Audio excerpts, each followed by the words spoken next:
네, 오늘 하나님께서 저희들에게 주시는 말씀은 마가복음 6장 45절에서 56절 말씀입니다. 둔한 마음을 깨우시는 나의 하나님이라는 제목으로 말씀 나누길 원합니다. 우리 다 함께 한 목소리로 천천히 6장 45절에서 56절까지 합독하시겠습니다. 네, 시작하겠습니다. 예수께서 즉시 제자들을 재촉하사 자기가 무리를 보내는 동안에 배 타고 앞서 건너편 벳세다로 가게 하시고 무리를 작별하신 후에 기도하러 산으로 가시니라.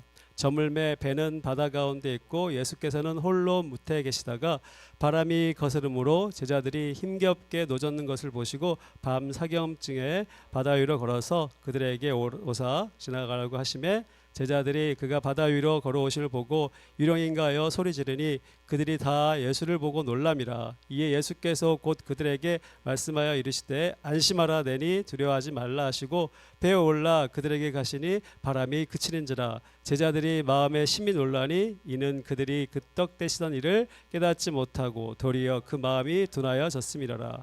건너가 게네사렛 땅에 이르러 대고 배에서 내리니 사람들이 곧 예수신 줄 알고 그 온 지방으로 달려 돌아다니며 예수께서 어디 계시다는 말을 듣는 대로 병든 자를 침상채로 메고 나오니 아무데나 예수께서 들어가신 지방이나 도시나 마을에서 병자를 시장에 두고 예수께 그의 옷가에라도 손을 대게 하시기를 간구하니 손을 대는 자는 다 성함을 얻으리라. 하나님의 말씀입니다. 아멘.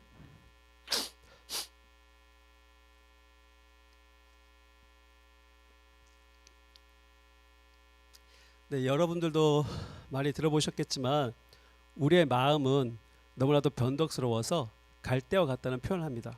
그렇듯 우리 사람의 마음은 한결같지가 않습니다.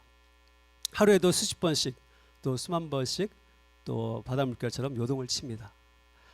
우리의 감정은 종잡을 수 없이 오르락내리락 합니다. 세상은 이런 우리의 마음과 영혼을 집어삼키려고 온갖 것으로 유혹하며 안목의 정욕과 육신의 정욕 그리고 이생의 자랑으로 우리의 생명이 아닌 죽음으로 우리를 생명이 아닌 죽음으로 이끌려고 합니다. 어떻게 하면 우리의 둔한 마음을 지켜나갈 수 있을까요? 또 흔들리는 마음을 지켜나갈 수 있을까요? 오늘 마가복음 6장 끝부분 말씀을 통해서 세상을 이겨나가는 우리의 모습을 소망하며 같이 말씀을 나누도록 하겠습니다. 우리 모두 45절과 46절을 다시 함께 읽겠습니다. 45절과 46절입니다. 네. 예수께서 즉시 제자들을 재촉하사 자기가 무리를 보내는 동안에 배 타고 앞서 건너편 벳세다로 가게 하시고 무리를 작별하신 후에 기도하러 산으로 가시니라. 네, 45절 이전에 어제 말씀에 무슨 사건이 있었습니까? 바로 우리는 너무나도 잘 아는 오병이어의 기적을 보았습니다. 너무나도 유명해서 마태복음, 마가복음, 요한복음에 모두 똑같은 오병이어의 사건을 기록하고 있습니다. 이런 오병이어의 기적 이후에 예수님은 무슨 이유에선지 제자들을 바로 즉시 재촉하셔서 거의 강제적으로 배를 타고 건너편 벳세다로 가게 하십니다. 거의 강제적이라고 말씀드린 것은 45절 말씀에 재촉하사라는 동사는 헬라어로 강요하다 그리고 억지로 시키다 억지로 보내다라는 의미를 뜻한다고 합니다.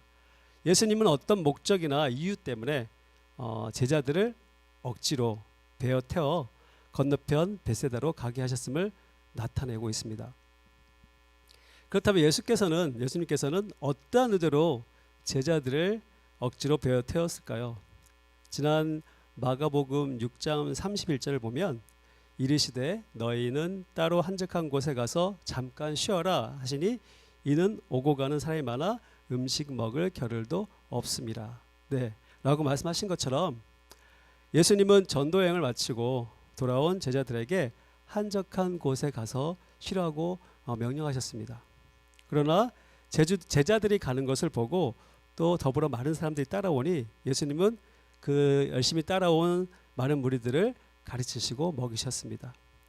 하지만 예수님은 엄청난 기적을 베푸시며 사람을 구하면서도 사람의 영광을 구하지는 않으셨습니다. 그래서 예수님 본인의 사역에 열광적으로 반응하는 무리들에게 영향을 받지 않게 하시려고 즉 예수님은 자신을 따르는 제자들이 사람들의 환호와 관심 그리고 열광적인 반응으로 헛된 영광을 구하는 위험에서 멀리하고자 제자들을 배에 태워 보내던 것입니다. 무리들은 세상에서 예수님의 기적과 이적을 베푸시는 것을 보고 세상의 왕으로 삼으려고 합니다. 예수님이 전하시는 십자가에도 영혼 구원에는 전혀 관심이 없습니다. 지금은 어떠합니까?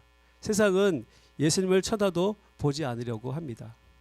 모두 자기 스스로 살려고 열심히 예수님이 없는 세상에서 오직 자기의 힘으로 성공하고자 합니다. 그것이 정답인 양 살아가고 있습니다.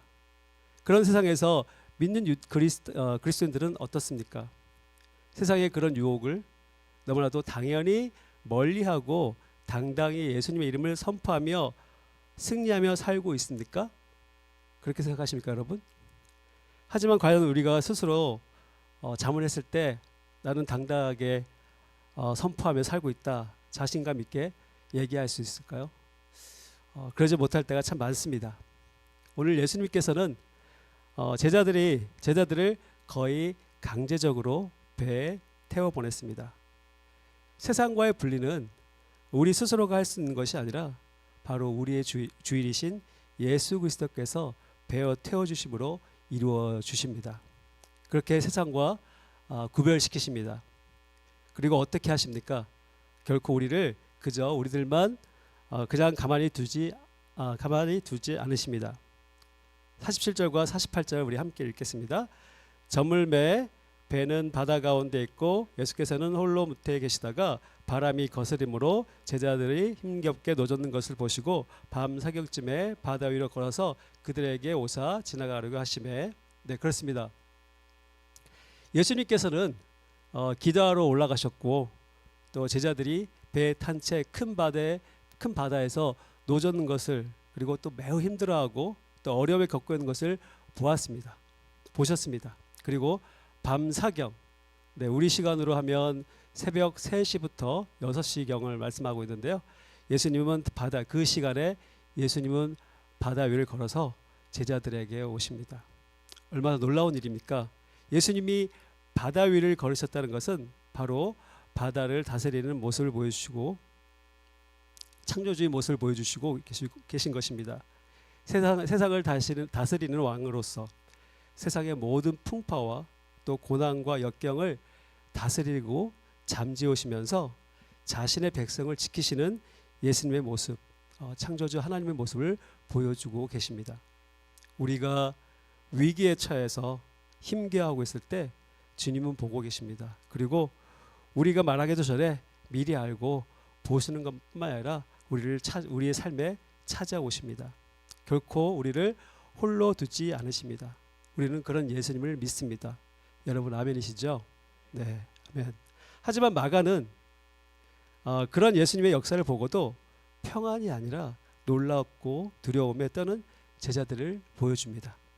다 함께 우리 49절에서 50절을 읽겠습니다. 49절 50절입니다. 네. 제자들이 그가 바다 위에 걸어오실 보고 유령인가 하여 소리 지르니 그들이 다 예수를 보고 놀람이라. 이에 예수께서 곧 그들에게 말씀하여 이르시되 안심하라, 내니 두려워하지 말라 하시고. 네, 예수님은 제자들을 향해서 바다 위로 걸어오셨습니다. 이를 본 제자들은 예수님을 보고 유령으로 착각해서 놀라 소리를 지릅니다. 제자들에게는 상식적으로 전혀 일어날 수 없는 일이었습니다. 분명히 무태에서 헤어지고 또 산으로 가셨는데 컴컴한 바다 위로 걸어오신 예수님을 보고 놀라 자빠질 수밖에 없었을 것입니다. 그렇게 예수님을 유령이라고 착하고 놀란 제자들에게 안심하니 내니 두려워하지 말라라고 예수님께서 친히 말씀하십니다. 얼마나 놀라운 말씀입니까? 제자들의 두렵고 떠는 마음을 단 한마디로 정리해 주십니다. 먼저 안심하라고 말씀하십니다. 이 안심하라는 말은 헬라 원어로 너희는 담대하라, 너희는 용기를 내라 하고 명령형으로 쓰신 것이에요.